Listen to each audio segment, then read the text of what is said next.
Hello students, this is Dr. Sachin Goswami and I welcome you on our YouTube classes Goswami classes.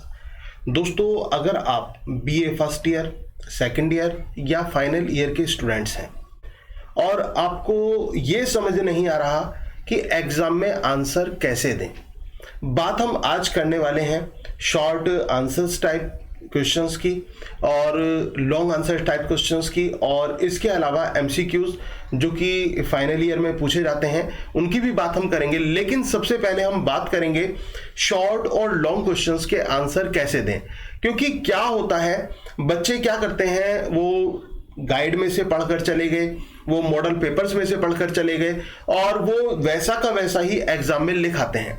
अब generally सभी का answer same सा होता है और उसमें कुछ ऐसा स्पेशल नहीं होता जिसकी वजह से आपको अच्छे नंबर दिए जा सकें, और आप फिर बाद में कहते हैं सर हम तो पूरा करके आए थे, हमने तो बहुत अच्छी तरह आंसर दिया, लेकिन फिर भी हमारी मेरिट नहीं बन पाई, फिर भी हम अच्छा स्कोर नहीं कर पाए। और बहुत से तो ये कहते हैं कि सर मैं फेल कैसे हो गया, मैंने तो इतना अच्छा लिखा था।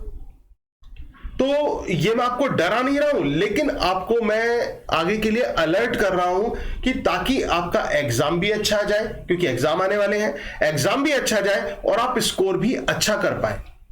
तो अगर आपको अपनी स्कोरिंग अच्छी करनी है तो उसके लिए तरीका भी अच्छा ही होना चाहिए, क्योंकि जब आपका तरीका अच्छा होगा तो आपको जो है नंबर भी अच्छे मिलेंगे।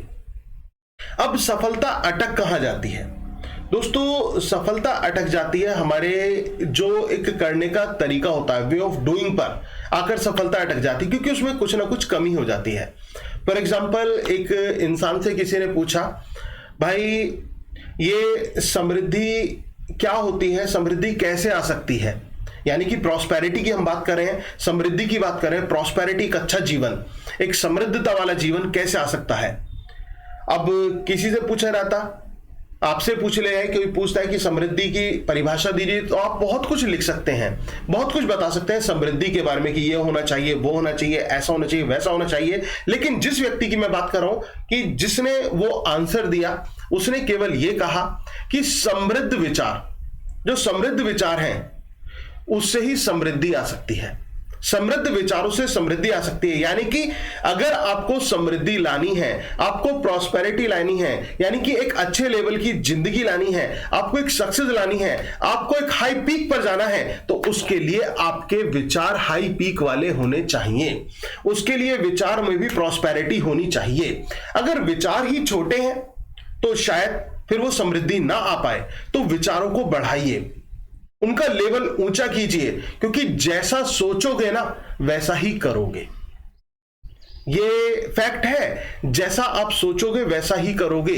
अगर आपने सोच लिया कि मुझे तो भाई मॉडल पेपर से ही काम चला लेना है, इससे ही पढ़ लेना है, तो आप वैसे ही पढ़ोगे और वैसे ही नंबर मिल जाएंगे। आपने सोच लिया कि मुझे तो एक छोटी सी जीवन जीना है, बस रोटी कपड़ा और मकान चाहिए, तो फिर आप उस तक ही बंधे हुए रह जाएंगे, वही आपकी जरूरत हो जाएगी।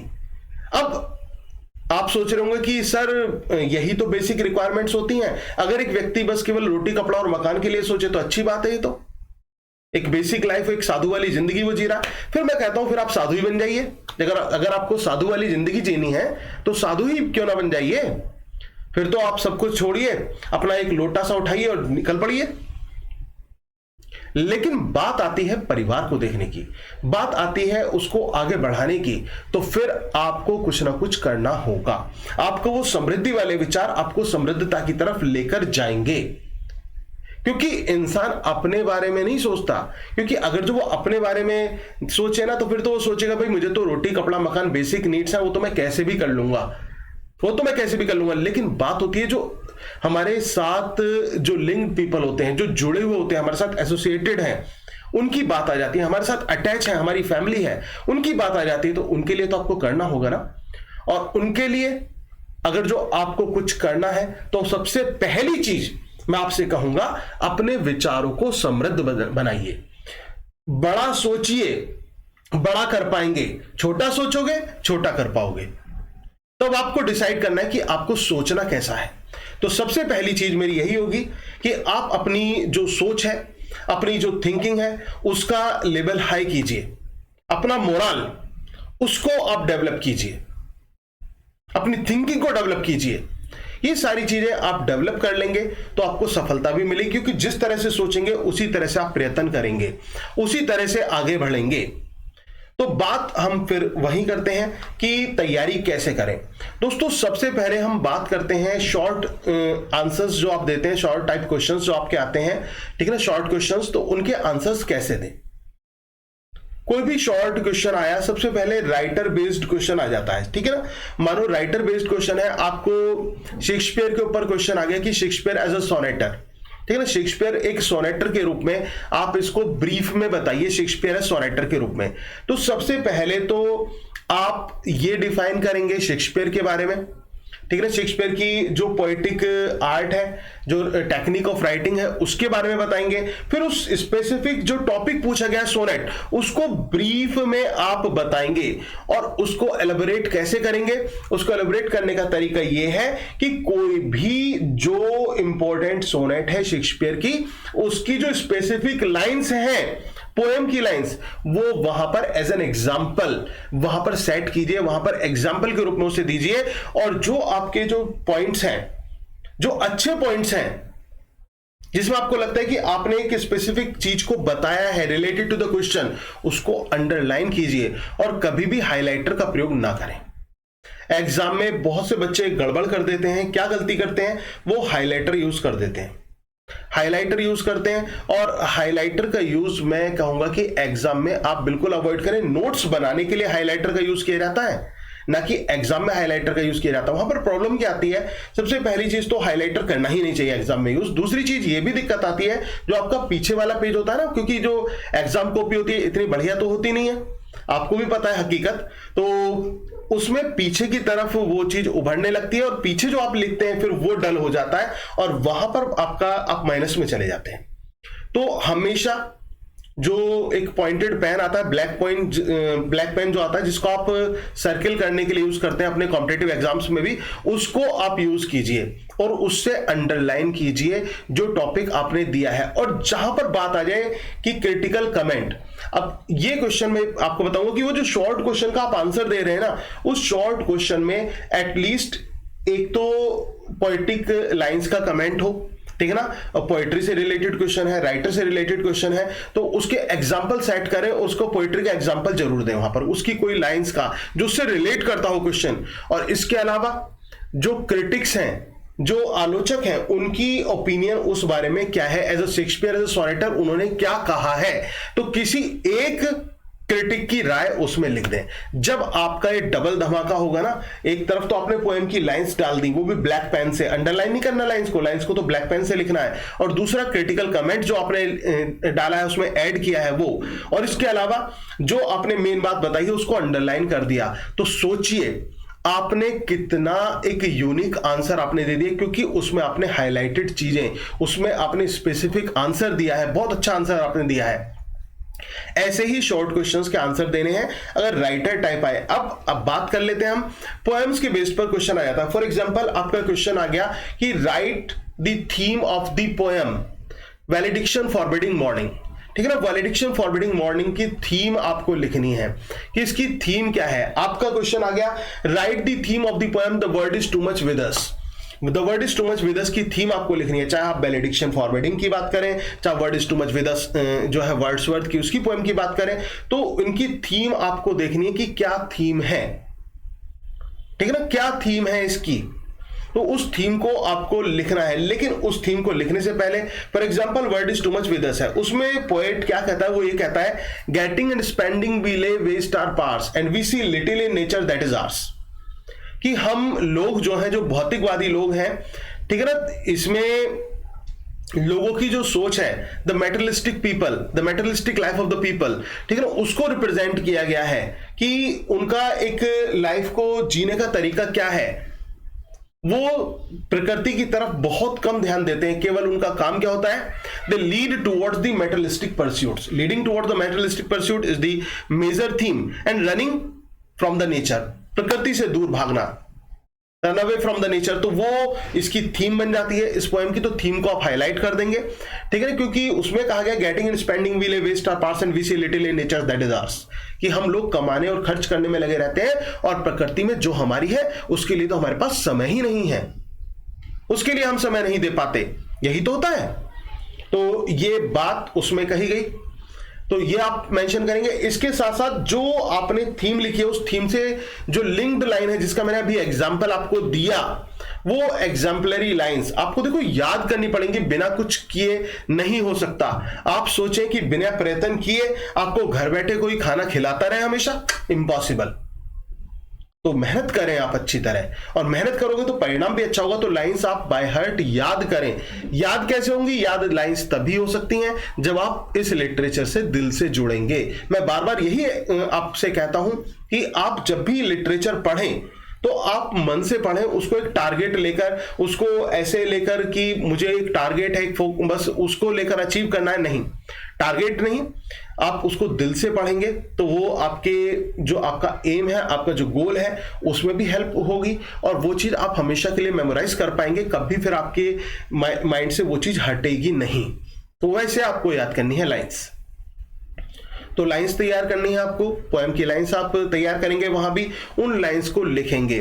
फिर क्रिटिक्स की ओपिनियन क्या है उस पोएम के बारे में या उस पर्टिकुलर पोइट के बारे में, वो जरूर लिखनी है। अब ये चीजें अब आपके मन में आ रही होंगी, सर हम ये लिख रहे हैं, तो whether it is short question और लॉन्ग आंसर टाइप क्वेश्चंस, ठीक है ना, चाहे शॉर्ट हो चाहे लॉन्ग हो, लॉन्ग में आप हेडिंग बना देंगे अलग अलग, और हर हेडिंग में याद रखना, हर हेडिंग में लॉन्ग में एक कमेंट जरूर होना चाहिए, चाहे वो पोएम की लाइंस से रिलेटेड हो, पोएम्स है तो ड्रामा है तो ड्रामे की लाइन से रिलेटेड हो, ठीक है, और या फिर वो किसी क्रिटिक की जो व्यूज हैं, क्रिटिकल व्यूज हैं, उससे रिलेटेड हो।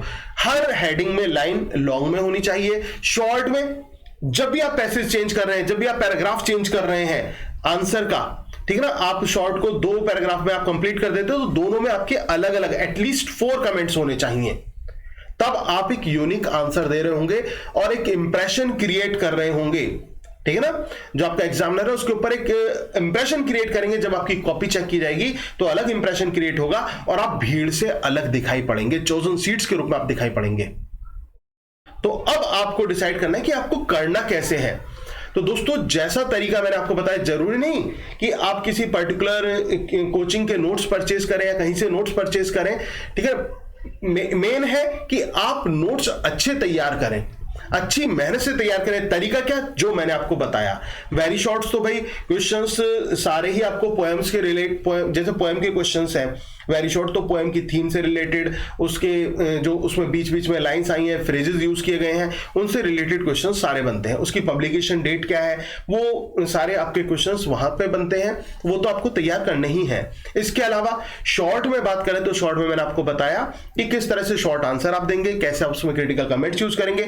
लॉन्ग में भी मैंने आपको बताया कि जितनी भी हेडिंग आप यूज कर रहे हैं लॉन्ग क्वेश्चन, और बच्चे गड़बड़ कर देते हैं लॉन्ग क्वेश्चंस को, जो है केवल 1.5 पेज में या 2 पेजेस में कंप्लीट कर देते हैं। नहीं, वो 3 से 3.5 या 4 पेज का हो सकता है, ज्यादा लंबा भी नहीं करना है, क्योंकि ज्यादा लंबा बहुत से बच्चे कहते हैं कॉपी भरने से नंबर मिलते हैं। नहीं, कॉपी भरने से नंबर नहीं मिलते, स्ट्रेटेजी से नंबर मिलते हैं। आपकी स्ट्रेटेजी अच्छी है तो आपको नंबर जरूर मिलेंगे, रणनीति अच्छी होनी चाहिए। हर हेडिंग, आप एक लॉन्ग क्वेश्चन में 5 या 6 हेडिंग बना रहे हैं, तो उन 5 में एटलीस्ट 1 और 2 क्रिटिकल कमेंट्स और अंडरलाइन पोर्शन जरूर होना चाहिए। और स्पेलिंग्स पर विशेष ध्यान रखना है, स्पेलिंग मिस्टेक ना करें। कि आप सोचते हैं कि क्या कहते हैं, अब तो हम बड़े हो गए, स्पेलिंग मिस्टेक्स चल जाएंगे, नहीं चलेंगी। आप यहां पर एक स्कॉलर हैं, आप यहां पर लिटरेचर के स्टूडेंट हैं, और लिटरेचर का स्टूडेंट होना और इंग्लिश का स्टूडेंट होना, you are not suppose to make mistakes in spellings. नहीं, ये नहीं होना चाहिए। तो ये आपका कभी भी स्वीकार नहीं किया जाएगा, 1% भी नहीं चलेगी ये चीज, क्योंकि अगर आपने गलती करी तो उसका हर्जाना आपको भुगतना पड़ेगा। तो स्पेलिंग्स पर विशेष ध्यान दें, स्पेलिंग गलती ना हो। दूसरी चीज, हैंडराइटिंग को कोशिश करें जितना मेंटेन कर सकते हैं, उससे उतना कोशिश करें कि जितनी हैंडराइटिंग आपकी अच्छी हो सके, क्योंकि एक हैंडराइटिंग भी एक इंप्रेशन क्रिएट करती है, ठीक है ना। हैंडराइटिंग हो गई, आपकी स्पेलिंग हो गई, और इसके अलावा use of critical remarks, critical comments, वो 2 तरह के कमेंट्स मैंने आपको बताए जिनको आप यूज कर सकते हैं, और अंडरलाइन पोर्शंस, हेडलाइंस, तो इनको आप यूज करेंगे। और एमसीक्यू, जब आप उसको डेप्थ में पढ़ते हैं, एमसीक्यू वाले की बात मैं कर लेता हूं, जो फाइनल ईयर में एमसीक्यूज पूछे जाते हैं उनकी बात मैं कर लेता हूं, तो उनको क्या करना है, डेप्थ में सब कुछ पूरा डिटेल में ही पढ़ना है, अच्छी तरह तैयार करना है। जब आपको पूरी कहानी और राइटर के बारे में सब कुछ पता होगा, तो फिर मुझे नहीं लगता कि आप एमसीक्यू में भी मात खा पाएंगे। क्योंकि एमसीक्यू को रट्टा एक एक क्वेश्चन का मत मारा करो, एमसीक्यू को भी पहले समझो। पहले उसका, जैसे एक नाटक है, एक नाटक के आपको एमसीक्यू तैयार करने हैं। मान के चलो आपको ओथेलो के एमसीक्यू तैयार करने हैं, तो उस ओथेलो नाटक को, एक एग्जांपल दे रहा हूं बस केवल मैं, उस ओथेलो नाटक की पूरा सारांश, पूरी कहानी, कैरेक्टर्स वगैरह वो, और कब ये पब्लिश हुआ, ठीक है ना, कब लिखा गया, वो सारी चीजें एक साथ लिख लो, फिर उसको आप तैयार करो। ठीक है, ये आपको थोड़ी सी मेहनत करनी पड़ेगी। और अगर आपको लगता है कि आप किसी और काम में बिजी हैं, हो सकता है आप, काफी बच्चे ऐसे होते हैं जो कहीं ना कहीं जॉब कर रहे होते हैं परिवार के लिए, क्योंकि कभी कभी लाइफ में बर्डन आ जाता है कंधों पर, तो उस कंडीशन में, या फिर बहुत से स्वाभिमानी बच्चे होते हैं जिनको लगता है कि नहीं, मैं पढ़ाई के साथ साथ कमाई भी कर सकता हूं, तो वो बच्चे जो कहीं ना कहीं बिजी हैं और ज्यादा समय नहीं दे सकते अपने नोट्स बनाने में, चाहे वो हाउसवाइफ्स हैं, चाहे वो जो एम्प्लॉय हैं कहीं, ठीक है ना, या फिर कोई भी काम प्राइवेट अपना बिजनेस कर रहे हैं, तो उनके लिए ऐसे बच्चे जो अपने नोट्स तैयार नहीं कर सकते, क्योंकि मैं सलाह तो यही दूंगा कि आप अपने तैयार करें, बहुत अच्छा होगा, क्योंकि अपना प्रोडक्ट अपना ही होता है। ये कहते हैं ना, अपना बच्चा जो है वो सबको प्यारा होता है, अपने माँ बाप को का प्यारा होता है, अपना जो खुद का बच्चा होता है अपना, उसके लिए वो कुछ भी कर सकते हैं। ऐसे ही अपने नोट्स जब आपके बनेंगे, इतनी मेहनत से बनाएंगे, तो कितना अच्छा लगेगा। लेकिन किसी मजबूरी के कारण अगर आप नहीं बना पाए हैं तो चिंता नहीं करनी है, क्योंकि एक टीचर जो आपके लिए डेडिकेटेड हो और जो आपके लिए मेहनत कर रहा हो, उसके नोट्स भी आप यूज कर सकते हैं। कहने का मतलब, मैंने आपके लिए बहुत अच्छे नोट्स आपके लिए तैयार किए हैं। वो उस कंडीशन पर है कि अगर आप अपने नोट्स नहीं तैयार कर पा रहे हैं किसी परेशानी के कारण, तो आप चाहें तो हमारे नोट्स भी हमारी app doctor S Goswami classes, ठीक है ना, डॉक्टर एस गोस्वामी क्लासेस जो हमारी ऐप है, वहां से नोट्स परचेज कर सकते हैं। ठीक है ना, वहां से नोट्स परचेज कर सकते हैं। तो डायरेक्टली आप वहां पर जाएंगे, आपको डॉक्यूमेंट्स पीडीएफ सेक्शन में जाएंगे, तो वहां पर आप जो है अपने नोट्स परचेज कर सकते हैं। BA first year, second year, final, जो भी नोट्स आपको चाहिए, डायरेक्टली वहां से आप बहुत ही कम, एक रीजनेबल फी में उनको परचेज कर सकते हैं। इसके अलावा अगर जो आपको कोई प्रॉब्लम होती है फिर भी आप, तो आप कमेंट बॉक्स में जो है ना, कमेंट बॉक्स में अपना नंबर ड्रॉप कर सकते हैं, ठीक है ना, या फिर आप, बेटर होगा नंबर ना ही आप रिवील करें अपना, तो आप मुझे मैसेज ड्रॉप कर सकते हैं हमारी वेबसाइट पर, वेबसाइट नहीं, आप सॉरी ईमेल पर, मैं गलत बोल गया, s.goswami29@gmail.com, इस पर आप मैसेज ड्रॉप कर सकते हैं with your number, then our team will contact you. ठीक है ना, तो हमारी जो टीम है वो आपसे कांटेक्ट करेगी और आप जो है नोट्स फिर परचेस कर पाएंगे।